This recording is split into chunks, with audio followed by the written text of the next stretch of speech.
All right. It is time. We are bringing on a guest that's actually long overdue Yeah. because this next guest that we have, while it might not seem relevant to some of you if you're not on your breastfeeding journey, I feel like all of us know someone who's breastfeeding. So stick around and listen because this next guest changed my life.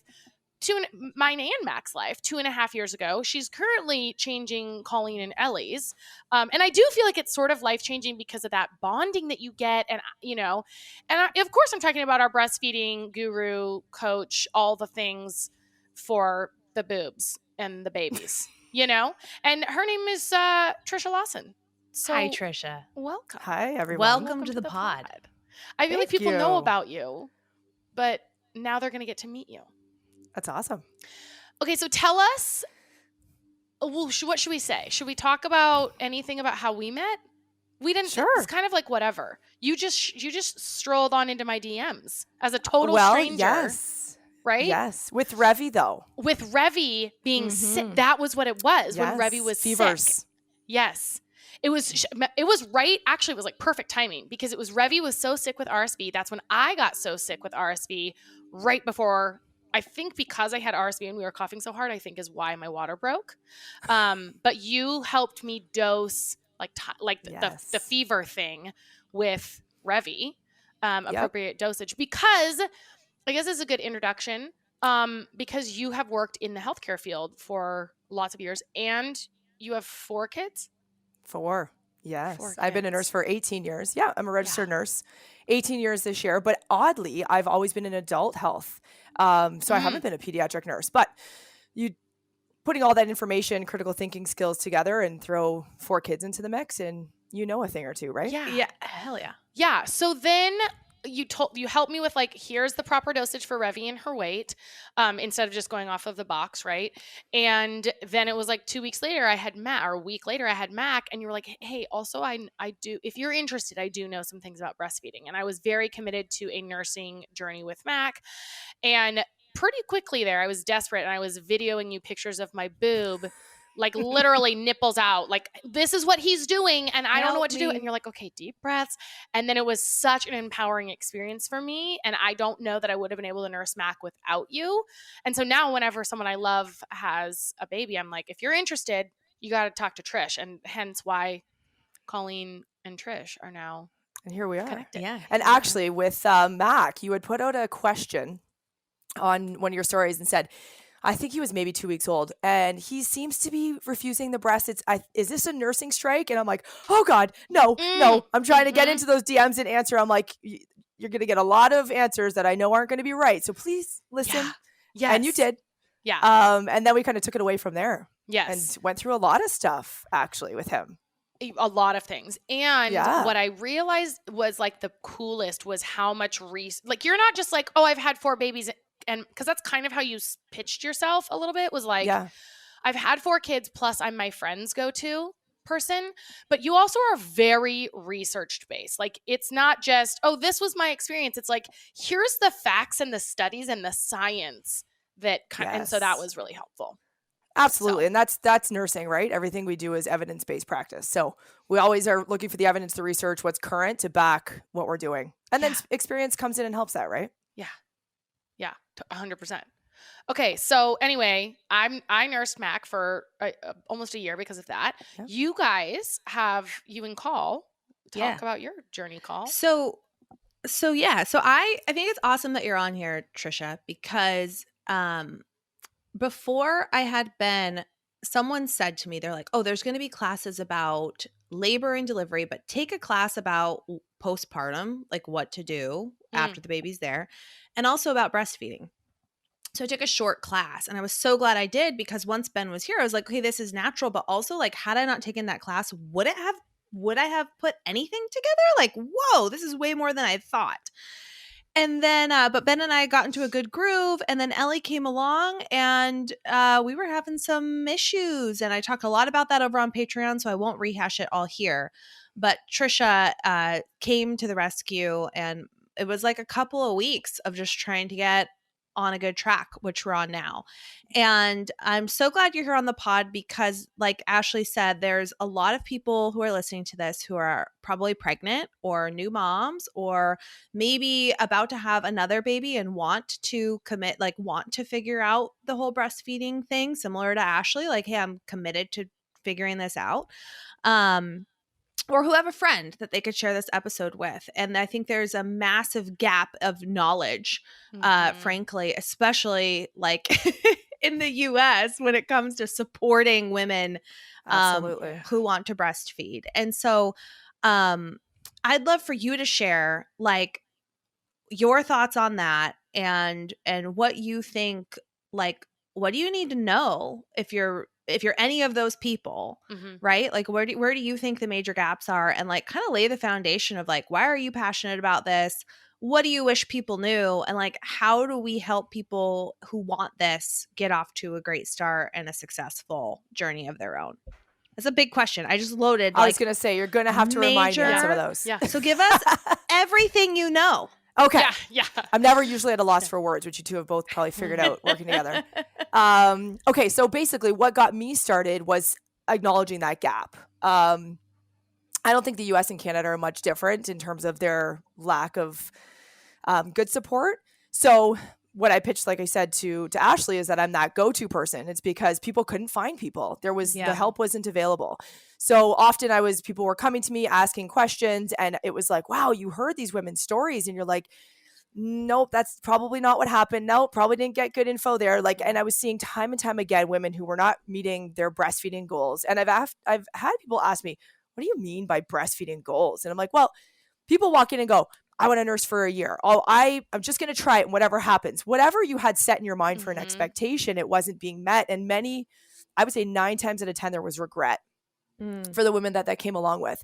And so I felt, listen, if you knew you had all of the information, all the help, all the support, and it still didn't work out the way you wanted, you at least could walk away going, I did everything I can.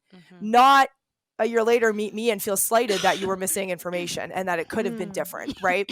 So that opportunity, I mean, that was obvious from, working with you guys, friends, that type of thing. So, and then what I do like to pitch about myself is that, and you guys probably found this, is that a lot of times you'll find, and Ash, I know you had to bring a lactation consultant into the house a few times just to have some more hands-on, because hands-on is obviously best. But if your hands-on help and knowledge isn't the best, then distance is still really good, right? I found a lot of times the consultant would come in and they would work with you. They'd see what was happening. They'd give you all the info, educate, and then see you later. And then they were gone. Things would go well for a day or two. And then now you're sitting there and everything's falling apart and you're by yourself again.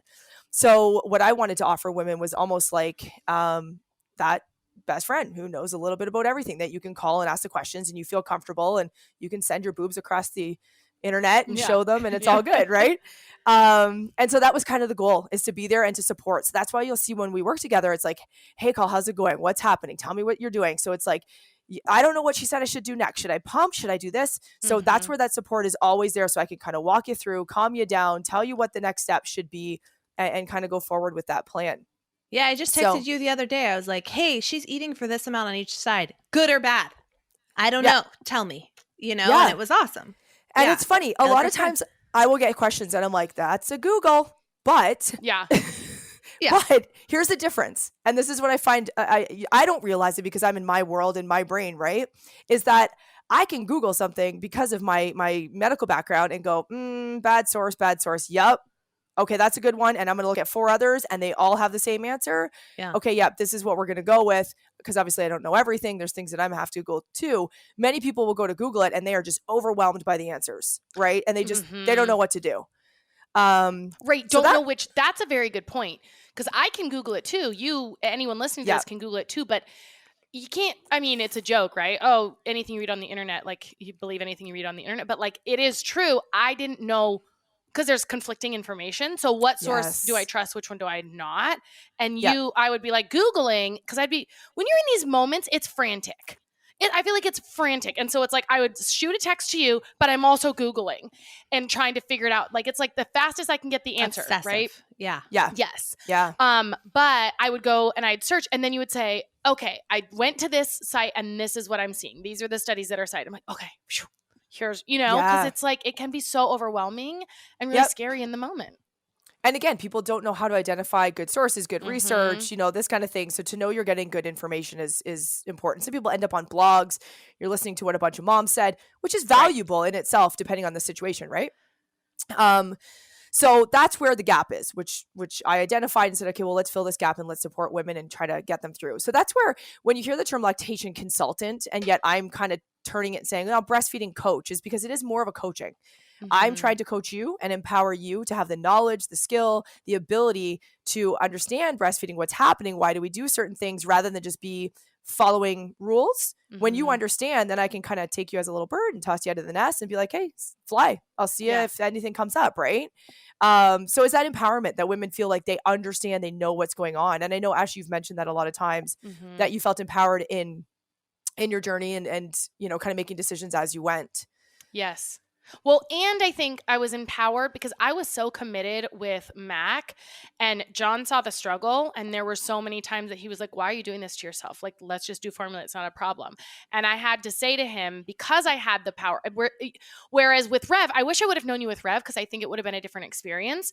But when I would talk to you, you would say, because in those moments, it feels like this is the end of the world. Like, I can't wait. There's no solution here. I can't fix it. And with Mac, right? And with Rev, that's what I decided. But with Mac, when it felt like this is desperate, I would just reach out and you'd say, this is no problem. Okay, here's what we're going to do, right? We're going to let's try this. We've got lots of things that we can try before you would give up. So when John would come and say, why are you doing this to yourself? I would say, I remember asking him, I need you to stop offering an out to me. I just need your support. I am committed to this. This is going to be really hard, but I want to do this. And so then I wouldn't have had that confidence had I not had you say, look, this is totally normal. This is totally fine. We're figuring it out. We will figure it out. Absolutely.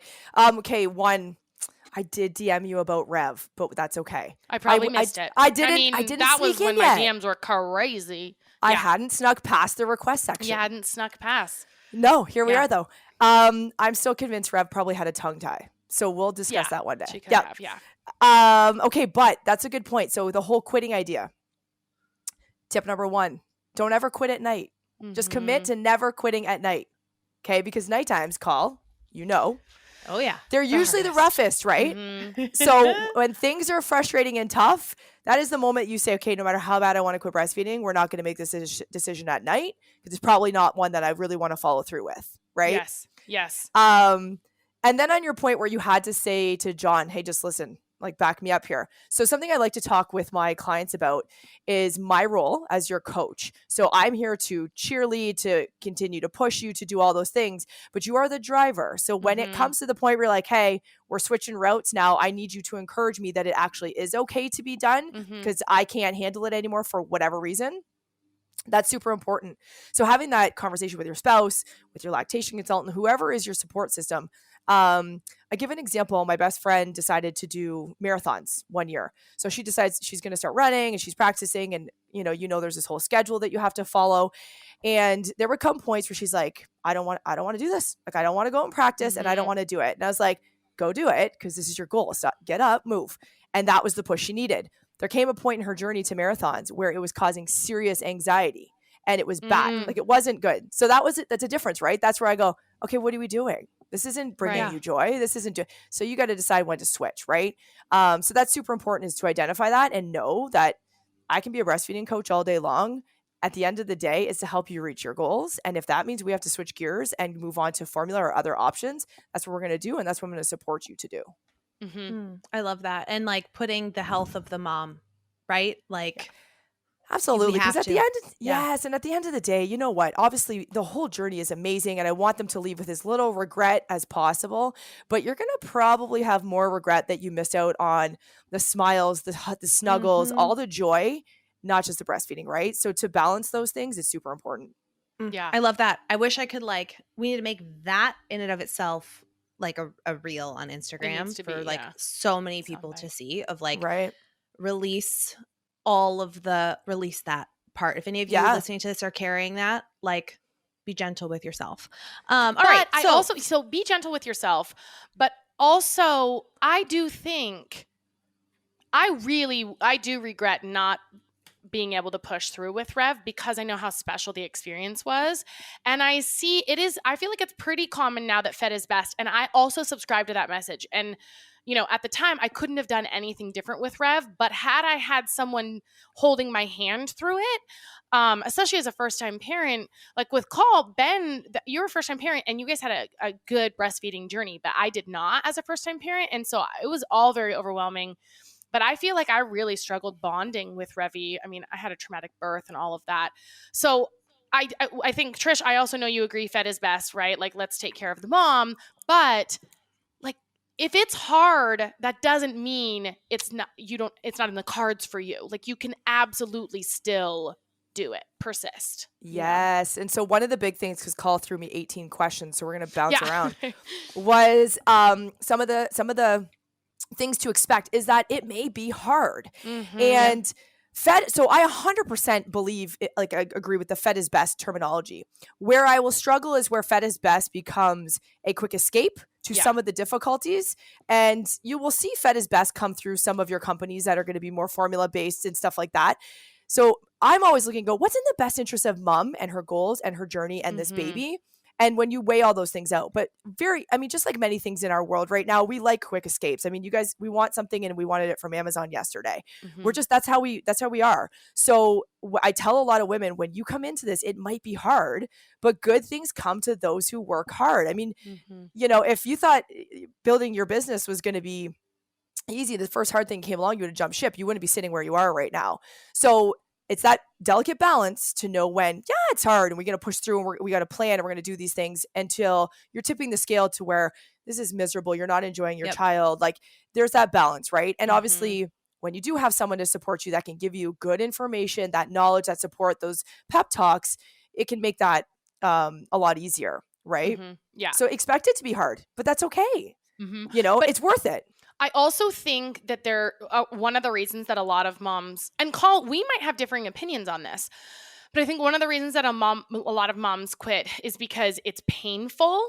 And that is one thing I learned from you, is that like, that actually is sort of a myth. Really, I mean, it can be tender, but it really shouldn't be like excruciatingly painful. And that was the advice I got before Rev, was like, my aunt told me, like, take a towel and basically take sandpaper to your nipples because it's going to be painful. And that's not actually true. Like, it's supposed to be uncomfortable. You'll feel some pressure as right? Like, your nipples get adjusted, but so I feel like a lot of people quit because it's like, it is so painful that it like shoots pain all over your body. I mean, you had some sessions like that, right?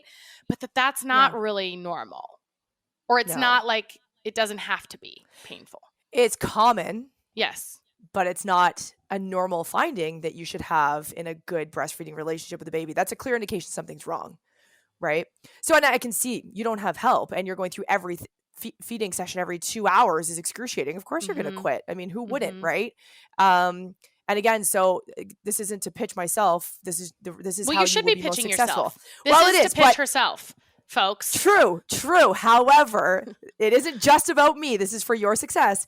Yeah. Get support. Have somebody who knows what they're doing. If you have a best friend, grab them. But if someone like myself, get somebody who knows what they're doing from day one, because it starts on day one, and that pain can start on the first, second, third feed. And if you're calling 2 weeks later, you may be at your end of your rope, right? And it's difficult to recover from that sometimes. What are your thoughts on like it being uncomfortable versus painful? Uncomfortable, I would say, when you are established and things are going well, you should feel that a baby is there, but it should just be a neutral feeling. Does that make sense? Like, I feel you, nothing hurts. It shouldn't hurt. And even this idea of tenderness, I'm like, I don't know, maybe I would still argue though that that's probably not the best latch. Because when you do establish a good latch, it doesn't hurt. When you just said a minute ago, you said if it's really painful, it's a clear sign something's wrong. It doesn't necessarily mean that there's something wrong with it doesn't necessarily mean that they have a tongue tie or something. What you mean is also, it could just be a latch issue, right? It's like most likely a latch issue. Fix. Yeah. Yep. Because I mean, if I were to do remember, I see a lot of tongue and lip tie issues because those are the people who end up coming, right? Like other people who just had latch issues, they worked through it all in that first week or two. They don't need me. When I see people who are coming with troubles, a lot of times that's what ends up being the problem, and it's been misdiagnosed or not diagnosed along the way. So I would say majority of the time, it just needs latch improvement. Yeah. So what to expect? It could be hard. Hard. It could be hard. Yep. For me, there was pain because there was a latch issue Yep. that we had to And- work through. Yep. And I knew that something was wrong because that was not my experience with Ben. So but what else should a new mom, or like what else to expect? What else? Okay. So in the expectation, natural, but learned. So people think, oh, it's natural. Well, then it should just pop on the boob and everything be fantastic. There are natural elements. Babies will naturally crawl up the chest if you have them on your chest after birth, and they crawl up and they may attempt to latch. So it is absolutely a natural process, but it is a learned one. So mom is learning, baby is learning. You need to remember that and give yourself grace, because it can take some time. That being said, it can obviously be an imperfect journey, right? It's not, you hear your best friend who they just, day one, baby was on that boob, they're producing all kinds of milk, everything's fantastic. And much like many things in the mom parent world, we're comparing to other people's experiences and thinking ours is less than, wrong, that type of thing. All of the journeys are different. Many of them come with struggles. So expect that. Ask for help. Now, not just from somebody like me, in your world. So cooking, cleaning, whatever you need help so that you can focus on your recovery. And I was listening to your podcast. I can't remember if it was like 2 podcasts ago, that was just talking about what would you tell new moms just in general. And what's that term? It takes a village. Yeah. So yeah. we need to build our villages back, right? Totally. Use our villages and use our people so that we can focus on those things. We forget we carry these babies for 9 months. You either have a wonderful pregnancy or you have aches and pains and all the things. We have the baby, and then all of a sudden we're supposed to bounce back in 3 days and we're in our jeans and we're doing all the things. And no, listen, it is traumatic on your body. We need to give ourselves grace. You need to stay home. You need to rest. I highly recommend people limit their visitors in the first 2 weeks. I didn't. And that's why I'm telling you on baby 2, 3, and 4, I smartened up. Everybody wants to meet the baby, right? So everyone's coming, and it's like, you're excited to show off the baby, but then you come to the point where you are running on fumes. You don't want to put on this face for Aunt Joe who's coming over to see the kid, who stays too long. You're struggling with breastfeeding, all the things, right? So limit the visitors. I like to give myself a 2-week window. I have practice at this. Like, I established this, right? Yeah. Over 4. Give myself 2 weeks to say, like, call you in 2 weeks, friends. Yeah. I need to recover. We need to lay low. And then we'll start acting a little bit more alive after that. Yeah. I saw something on our story. I think you might have shared it, Call, because I don't know if Kara did. On our stories the other day that said, hold the mom, not the baby.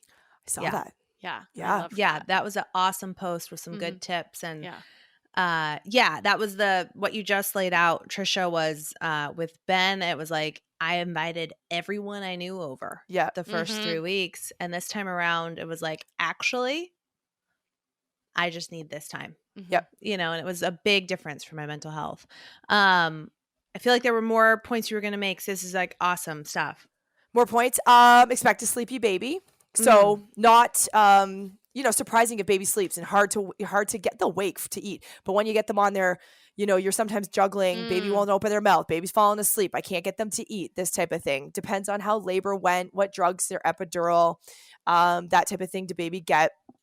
And one big point that a lot of people don't know is oftentimes when baby is falling asleep on the breast before they should be, before they're done feeding, is because they're not getting the milk that they want. So that could be because they're the milk bored. Isn't there. Yeah. Yes. Mm-hmm. They are. They're like, thanks for the appy. So you guys have probably all, been to a restaurant, order everything up, got this huge meal coming, you kill it on the appy, and you're like, man, I don't want the meal. Same idea. You get rid of those hunger pains, and the baby's like, okay, this milk isn't coming fast enough. This is kind of boring. Good night. But they haven't fully fed, right? So now we're not doing that supply demand, telling your body, what do I need so that it supplies it. And then you're going to possibly be feeding more often, right? So when that happens, write this one down, is compressions. So I know I taught both of you how to do breast compressions. What you're doing there is, if you just picture a balloon with a hole in it, say a water balloon, water's coming out. Where's my hand? If I squeeze that balloon, water comes out quicker. So you're just helping the milk to come out quicker, because babies are still learning. You might have absolutely imperfect latches at certain times, first 3 to 5 days before your milk comes in. There's not a ton, which there doesn't need to be, because that is part of that natural process. But you help kind of move that milk and kind of aid what the baby can't really do yet, keeps them awake, keeps them enticed, and feeding. So that really can help, especially until that milk comes in, because that's often a complaint from a lot of moms. Can you talk a little bit more about, because this was definitely a, whoa, this is crazy cool and also crazy important, supply and demand. Yeah.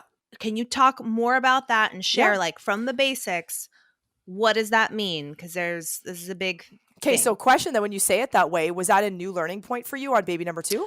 No, baby number 1, when I took the class. You did? Like, okay. Whoa, because I didn't know anything about literally Sure. knew nothing until I took that class. And some of the things I hear, I was like, oh, they should have taken that class. Like, Yeah.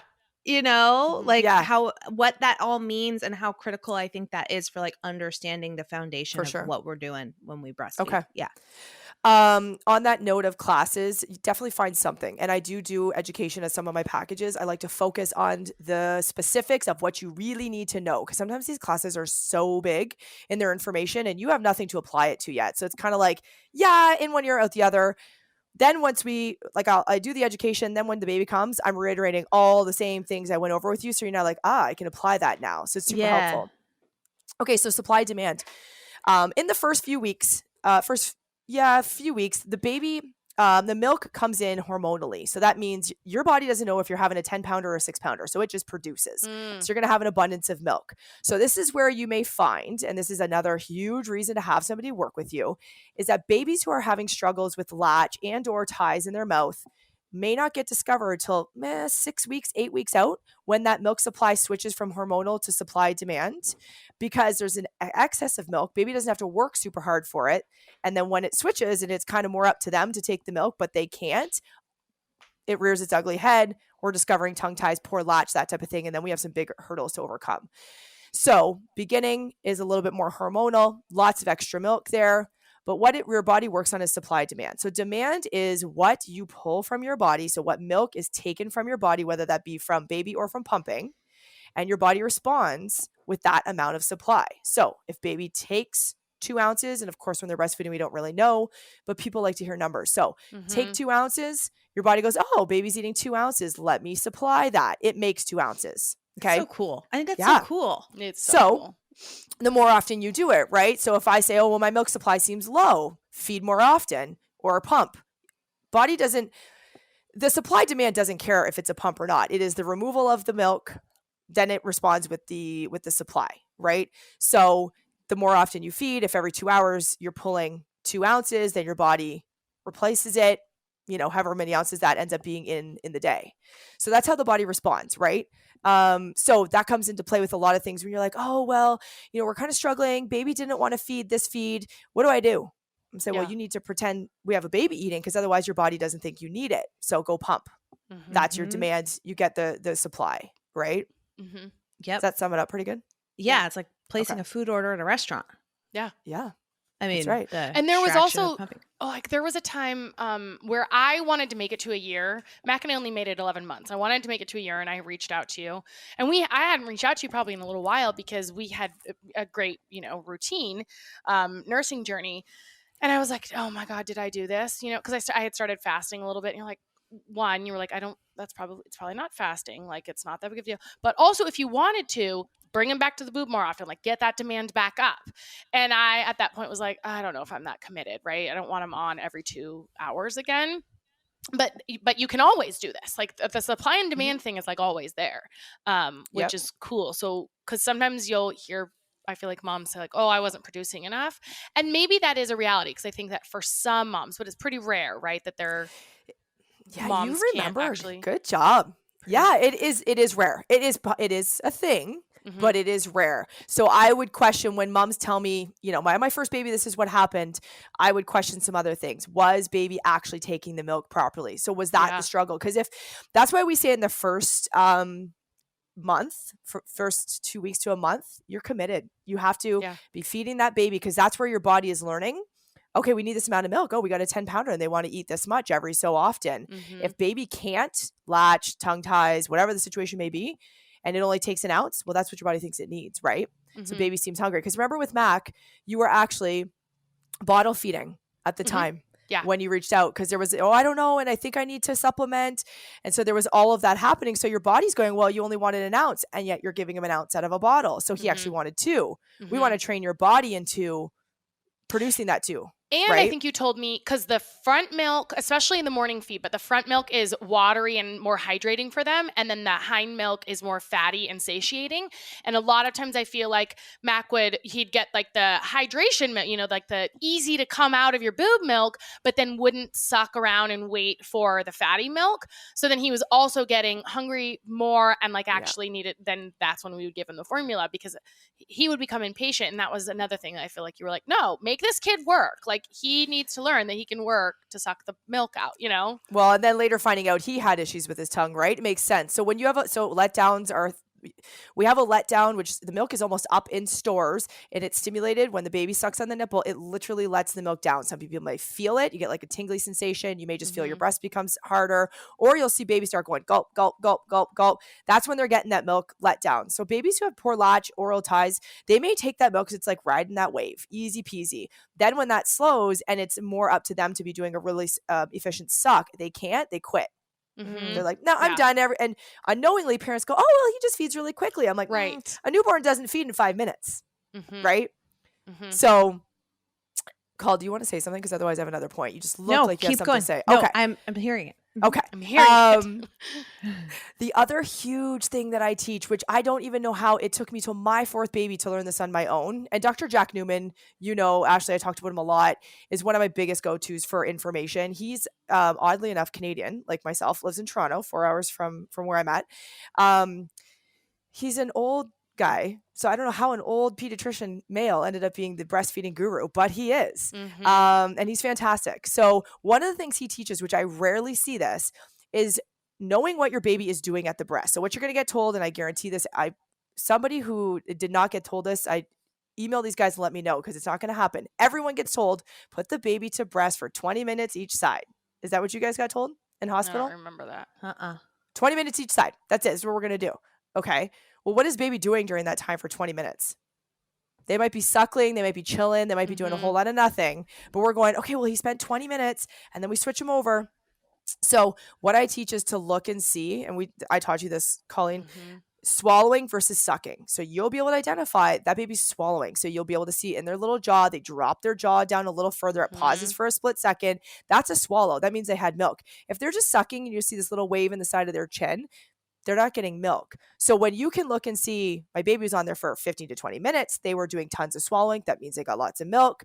And then I switched them to the other side. Same thing happened. That was a good feed. That's how we can kind of quantify what's happening at the breast, because people struggle a lot to go, well, I want to know, like in a bottle that he's taking 3 ounces. Well, we don't get to know that. So, Trish, any other tips for success, or any other like wisdom you would pass along for anyone in terms of like how to make sure there's a good foundation for successful breastfeeding, or any like breastfeeding basics you think people should understand out of the gate?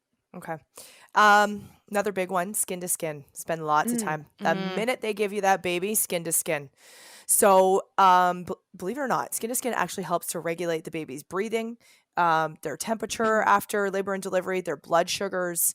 There's actually, I hope I'm not quoting this wrong, I think it's American Pediatric Society shows that when baby's actually in the room, sleeping in the room with mom, it decreases their risk of SIDS by some huge amount. So having that baby, and it's like 50%, but don't quote me. Whoa. It's big. Wow. So yeah. So having that baby close does a lot. Baby can start to crawl to the breast when they need. That's kind of like that natural part that we really push. Whenever you're having troubles with breastfeeding, resort back to your skin to skin. Spend as much time with that baby on you, offering the breast as much as you can. Is a big one. I'm just kind of looking through my notes, see if I missed any. So the compressions we talked about are really big. I promote doing compressions pretty much throughout your whole journey, when you just need to speed up that flow. And you can also kind of speed your feeds when you're kind of pushing that milk out. You're kind of aiding with that speed of the milk, and keeping that baby on a little bit longer, emptying the breast. So remember, you empty more, that's more out demand. You're going to get better supply. Those are some of the major ones. Okay, talk about just one last one. Yeah. Because I just went through this morning with Ellie, the reset. Oh yeah, this is your thing. And I But adopted it. I it's love it. yeah. But we Okay. talked about it, and I think it's timely, especially when you got like some maybe Yeah. gas or some maybe something else Or going who on. knows, right? Yeah. Okay, so this call's word is the reset. And if whatever's happening, maybe you catch the baby too late in terms of their hunger cues and they're screaming and everything else, and you're trying to get them to breast and they're just losing it. Maybe you're having some struggles, whatever it may be, when things are not coming together well, pick that baby up. If somebody's there, hand them off, take a minute to reset yourself, think about drop your shoulders, release your jaw, take a deep breath, because you probably are doing one of these and you don't even realize. Let the baby calm and then come back to it, because you can cause negative aversions, especially when we're struggling. I have a client I'm working with right now. Baby's got a pretty significant tie, and you even take that boob out and put that baby, and they are literally pushing off the mom because they know, right, that that's a struggle for them. So it's really good to take that time to just reset, get yourself together, get baby together. If you're home alone, just get them. Go walk around for 10 minutes. They'll be fine. And then come back to it. Just pay attention to your energy sometimes. The babies pick up on your energy. So if you're super worried, oh my God, this isn't going to go well, this is going to hurt, this is going to be terrible, they're picking up on that. So just take a deep breath, have faith in what's happening, and just go. And every time you go to nurse that baby is another opportunity to try again. If the latch wasn't perfect this time, see you in 2 hours. We'll give it another try. It's another learning opportunity, right? I love that. Yeah, this morning I was almost in tears, and I had to remember the reset, because it was like, oh my gosh, she did on one side and then we went to go on the other side. And she just, every time we went to boob, she was like so upset, so upset. And she's at the stage now where she can actually cry. So there were actual tears, coming down. And I was by myself, and you go frantic. I was like sort of out of body. I was like, what do I do? And then I was like, wait, reset. I got up with her and just walked around and tried to breathe. Sure as shit, she had a big shit. She had a big, huge blowout like 5 minutes later. And that's why she was not crying when she was upright, because the gravity, right? And then walking around, she finally got it out. And then we tried again and it was fine. Yeah. And it's like, it was a dose of my own medicine of just breathe. Just breathe. Try and breathe. Alcohol and breastfeeding. Yeah. I want to preface that question with, I feel like there's another myth that comes a lot with breastfeeding. It's sort of there. I feel like there's sort of, again, no shame in not breastfeeding. I have one that was formula fed and one that was breastfed. They're both fine. They're thriving. But I feel like there is this idea of like, here's an easy out for you. And one of the things you hear is like one of the things I even said was like, I don't want to have to change I already just did this for 9 months. I don't want to have to change my life and my diet for another year. And that's actually kind of a myth, right? Like what I learned from you and Dr. Jack Newman was like, moms really shouldn't have to change anything, even their drinking. Like, so talk about that, like what the baby, Yeah, absolutely. And, I wish I had it. There's this thing I was reading. It was going on about like how we'll say like, well, this is easier about nursing, and this is easier about bottle feeding and all these different things. And as babies get older, they tend to still have more feeds with the bottle than they do the breast. So it actually, in due time, like we start off where one seems a little harder, which would be the breastfeeding. But as time goes on, breastfeeding is the easier of the two in terms of your time commitment and that type of thing. I mean, I understand that you can hand off a bottle to other people, but one of the things for me that I loved was that sun's coming in. No matter where I was at, anybody could pick that baby up and soothe them. Anybody could go change them. Anyone could put them to bed. Not obviously never as good as us mothers, but they could. But when that baby was hungry, nobody could take care of that baby except for me. And that was a very special thing to say like, no, give them to me. The mom's got this. And this is the only one who could do that. So that was super, super special. Right. But in terms of the alcohol, the drinking, as you guys, you didn't talk about my drink, and I picked this specifically. Oh, what are you drinking, Trisha? Why did you guys? Because it's a Canadian drink. Okay, gotta represent. Caesars. Yeah, you guys do that Bloody Mary thing over there? Yeah, Caesars. Caesars is a Bloody Mary in a can. What is Caesars is a Canadian Bloody Mary, but you guys make your Bloody Marys with what? Like a tomato juice? Yeah. How do you do it? Yeah. It's called Clamato Juice. Yeah. With clam. I mean, we have that here. We have. You do now because of us, though. Oh, is that You're why? welcome. Yeah. I've never heard of this or tried it, and I'm very intrigued. Very close to a Bloody Mary, but ours is just much better. I might be biased. Because why? Because it has clam I in need it? to try. The Clamato's better. Yeah, we should. Clamato's better. Do you guys put vodka in yours? Usually. Is that That's okay? So generally that's like what you our would get. staple: Clamato Juice, vodka, Tabasco sauce, Yeah. and then Worcestershire sauce. Uh-huh. Worcestershire. Yeah. Spices on the rim, that type of deal. Clamato's Canadian, so that's just a little difference. Okay. It Yours is sounds a little delicious. thicker. Your tomato juice is a little thicker. Yeah. Oh yeah. Yeah, ours Oh, is yeah. better. Yeah. So alcohol. Okay. Myth was pump and dump. Mhm. So if we drink, baby's going to get all this alcohol. We need to pump to get rid of that milk, and then we need to dump it. We do not need to do that. So there has been studies. There's been tests done on breast milk. The amount of alcohol content in your blood is what you will have in your breast milk, which is the same. So it's very, very minimal. And I can pull I don't know if it's the same everywhere, but like say your legal amount is 0.05% or something like this. If you were to blow or get tested or whatever. Yeah. So that amount, even in breast milk, is it's like nothing. One of the articles, I think it is that Dr. Newman wrote or somebody else, is that the amount of alcohol in the breast milk is equivalent to almost the amount of alcohol that's actually in orange juice. Because if you actually break orange juice down to its finest amount, there's a tiny bit of alcohol in there. So what we tell people now is that what we're more concerned about is your neurological effects. So if I go and have, I'm drinking this drink right now, if my baby started to cry, put them on the boob and feed them. They're fine. There's not even enough alcohol in there to affect them. So a good way to gauge is to say, if I am being affected, if I can feel the effects of my alcohol, probably shouldn't go ahead and feed them this time. You've had one or two drinks and you feel fine. There's not enough alcohol to have an effect on the baby. Go ahead and feed them. Okay. The bigger concern is making sure that you're safe. So we don't promote that you go get hammered and now you're dropping the baby and falling asleep on him and all the things, right? Obviously. So that's kind of your rule of thumb. It's very minimal. So no need to pump and dump. None of that. If you needed to, so let's say you did drink too much and you're like, nah, we're going to skip this feed. We're going to bottle. You may need to pump to relieve yourself because now you're engorged or you're too full. Pump for relief or pump that whole feeding and, going back to the supply demand idea, right? Because we don't want to tell our body that baby's not feeding that feed. And then depending on how much you drank, okay, you might want to get rid of that. But generally speaking, a few drinks, you're fine. And most moms are not going out looking to get hammered. They're looking to have one or two drinks when they're in this stage of life, right? I feel like so much of it too is worrying about what other people think. I've been on this podcast cracking a beer very recently and talking about breastfeeding, and I'm like, oh, am I going to get just totally judged? Because I get I'm sensitive to it, or I'll be out at a restaurant, with Ellie in the bucket seat, little tiny newborn, ordering a glass of wine. And I'm like, what's the optics on this? And so I love talking about it here. Yeah. Right? Because it's nice to be able to talk about it from a fact-based perspective. Yeah. Absolutely. And to hopefully help people like me chill.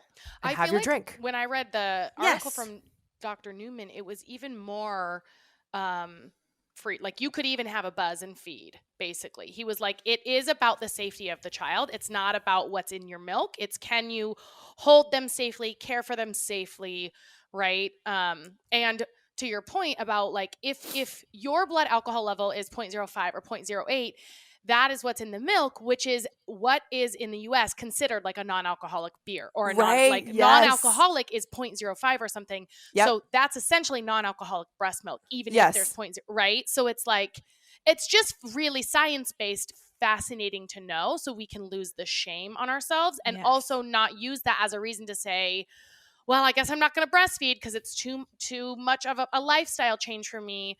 Even when I did have to remove dairy because Mac had blood in his stool, which was an allergy for a little while.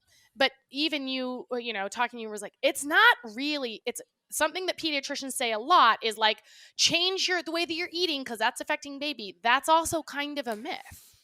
It's so it's not a myth in the way that it never happens. It's just overstated. Yes. So oftentimes babies they're not getting affected. You're going to read a lot of stuff anecdotally. Mom was 100% convinced this is what happened. And it might be true. It's not to say never. It's just not as common. The minute these babies start getting fussy, gassy, the first thing we go to is, well, what do we eat? And what are we going to take out? What are we going to change? And oftentimes and with Mac, and we talked about this a lot when he was, you were considering putting him on the meds for reflux, that tongue tie alone can cause his reflux. So He had how all does kinds of that? things though. We did put Yeah, him on meds and we did the we did. revision. Like we did all the Yep. things. Yeah. Because I think the revision came first, still didn't see all the improvements, Mm-hmm. whatever. But all those things can, so it's, they can all affect the same thing. So it is not common for stuff you eat to actually have that big of an effect on babies. So of course, are there babies that are going to have, sensitivities to milk and lactose and those type of things? Yes, there is. But it's just not as common, I think, as we kind of And jump to that conclusion. I just think that's so important to know because, when Mac was having all these issues, I remember being inundated with messages from people like, it's the broccoli, it's the coffee, it's the hot sauce, it's the dairy, like everything. It's like too much of it. I'm like, and then talk to you and you'd be like, I mean, it could be, but it's likely not. And that was just another thing where it's like, okay, it doesn't have to actually change my life as much as it says. And then there was a medicine. I had like a thing that I wanted to take or something. And I actually wrote to Dr. Newman and he's like, Yeah. I mean, medicine, it's very, very small amount, same as alcohol, that's going to get into your breast milk. Like, he's such an advocate that he's like, there's basically no reason to stop breastfeeding your baby. Very I feel like, right? small. He's Yep. like, there's like nothing hard. You could do heroin and baby would be fine. Like he's such an advocate for it, but it was just so reassuring for me that like, I'm not harming my baby by having broccoli with my dinner and causing him all kinds of gas, right? It's just like, I just feel like that there's all these messages that are passed that make breastfeeding's already hard enough without all these other things that moms are told, these other changes you have to do. Yeah. And by no means is to shame anyone, formula feeding. But if we stop for a second and think, so broccoli is going to cause all these issues, which, okay, maybe there's babies here and there. Let's go read the side of formula and the things that are in there. Mm-hmm. It's not natural. I mean, there's a whole bunch of stuff in there. So like to look at that and think like, oh, well, this is going to be better. It's like, well, okay, come on. So, I mean, even with one of my kids, I thought like the last one, he was gassy and I was like, oh, well, I don't know. Maybe I was drinking these protein shakes, whey protein. And I was like, maybe it's that. Cause it seemed like the days that I had that, it was him.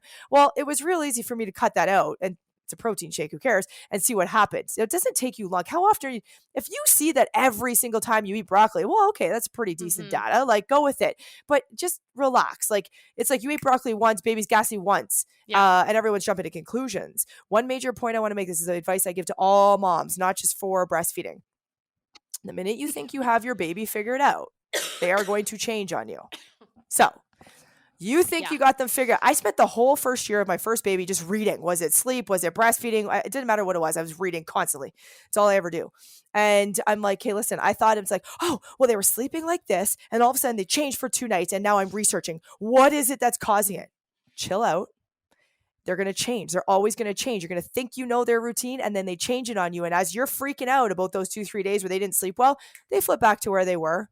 So just relax. These babies will always change their routines on you. The minute you think you have them figured out, just stay consistent in what you know is right. So if it's sleep, stay consistent in those patterns, right?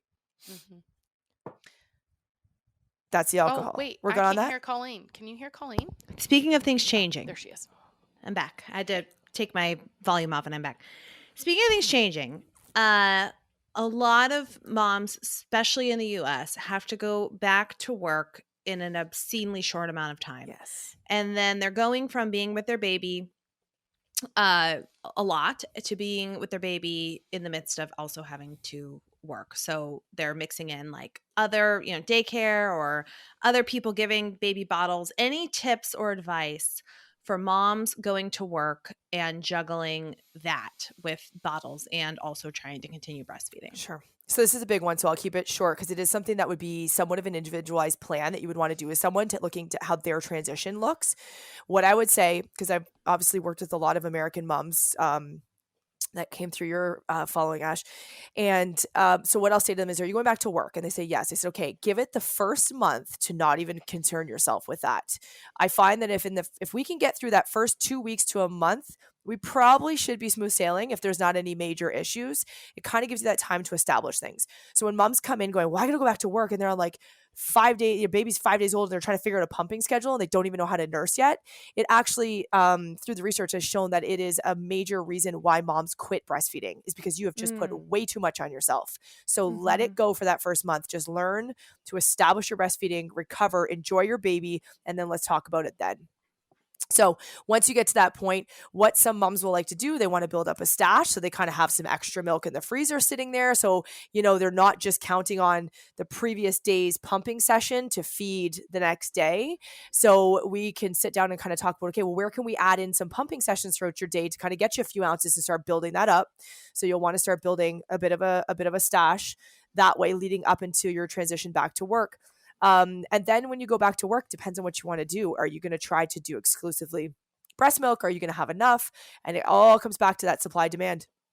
So depending on the age of your baby, if baby still needs to eat every 2 to 3 hours and they're eating roughly, 3 ounces, 4 ounces, whatever we're kind of guesstimating, then you're going to need to pump in replacement for those times that they would eat. So if you were home and they were eating every 2 to 3, you have to be able to pump every 2 to 3 to replace that. Now, some people have the ability. Pumping is a bit of a learned activity. So some people's bodies don't respond the same to it. People who kind of pump from the beginning, their body learns the pump and responds because there's that hormonal response for the letdown, that type of thing. For example, myself, I could pump fine in the beginning when there was excess milk. As I got into 6 months out and I just skipped a feeding, it struggled. My body wouldn't respond and let that letdown happen. You don't let that letdown, you're not getting much. So there's that learned response. And so some people, they can pump. If baby really only ate 4 ounces at that feed, some people can pump though and get like 8. Like they can get an abundance at that feed. So some people may be able to do it where they're not necessarily pumping every 2 to 3 hours, but they know that in a 24-hour period, their baby's eating roughly, and you can look up these numbers. How much does a breastfed baby eat in this much time? It's like 24 to 30 something ounces divided by the number of feeds. They will say, well, I need this much. So if they get 8 ounces in a pumping session, they might only need to pump twice at work or once, whatever it is. So you kind of have to look at the needs of the baby. And the other one thing I would suggest is when you do transition to bottle feeding, whether you're just throwing them a bottle in that second month, once a day, once a week to kind of get them used to it, try to do what's called paced bottle feeding. You can look up videos of this. Normally we lay baby back, we put the bottle like this, more of on a horizontal, vertical. I always have to think about that. On a vertical, milk is flowing into their mouth. What we do with pace is we kind of sit baby up a little bit more and put your bottle more on a horizontal so that they actually have to do more of a sucking action to pull it.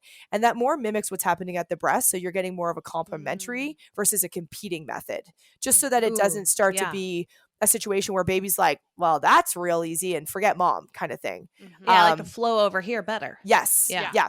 If established breastfeeding is happening and things are going well, generally not a problem. Babies love mom. They generally love the boob better if it's giving them what they want, right? Yeah. So that's a big answer in a nutshell. Love it. Yeah. Okay. This is a wealth of knowledge. This has been a wealth of knowledge, and you're a wealth of knowledge. And how do people contact you if they want to work with you to continue and have you as a coach? Okay. And what can they expect when they do? Yeah. Like, Sure. Okay, pop over at my Instagram. So I'm glad I have this chance to say this. So when I started this and Ashley and I chatted, I'm like, do you think this would be worth doing a business? And you're like, yeah. I'm like, okay, well, let's do this. Nothing else going on. It's COVID, right? It was back in May 2020. So my goal was never to have a major online presence. It was more, to get out there. So you will find if you come to my Instagram, I'm an infrequent poster. I'm still there. You can DM me, all the things. So just don't be too excited if you don't see a ton coming out of there. I'm just a little slow. I got 4 kids and other work too, right?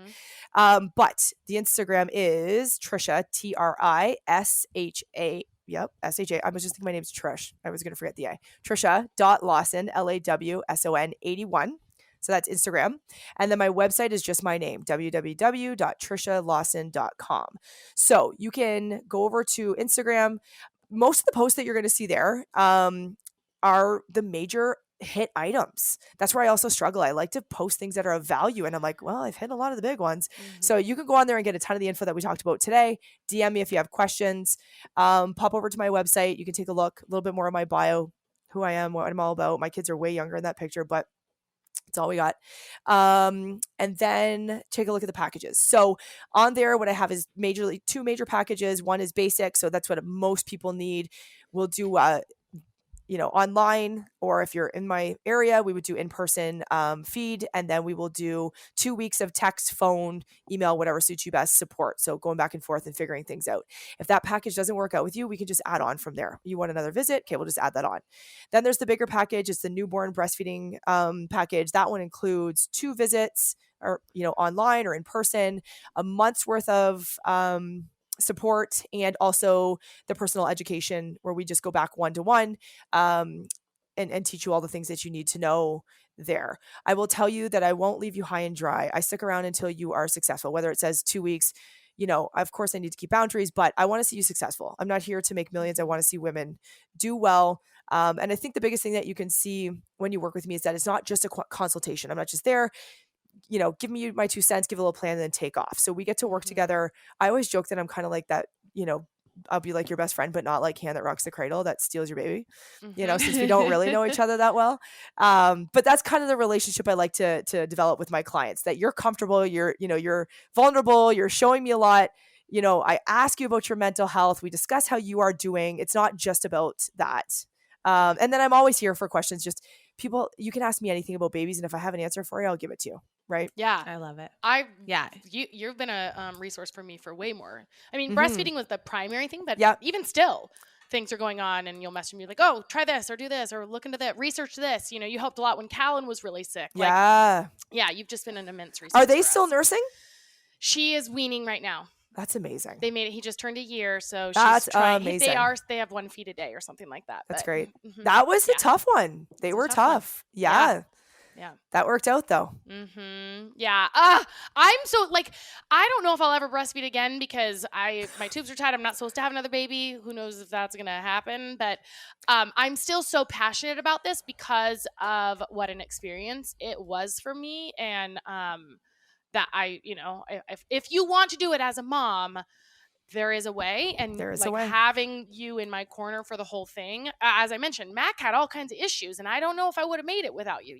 So, you guys send this to people that are interested or gonna have a baby. Use it for yourself. Save it so that if you are pregnant, you need Trish. I mean, you need Trish in your life. Everyone So does. is it Trisha or is it Trish? No, my name is Trisha, and it's not Patricia, it's Trisha. But Trish is just, I'm used to that more. Because I feel like I never know, so it's like 50-50 what I call you. But no, Trisha. Trish sounds more, chill. Pals. We're pals. Yeah, BFs. Okay. All right. Trisha, you are the best. Oh my Thank God. you so much Thank you for guys. everything you've done for me personally as well, and Absolutely. for being on the pod today and sharing your wealth of knowledge with our listeners. Thank you for It's having amazing. me. It was awesome.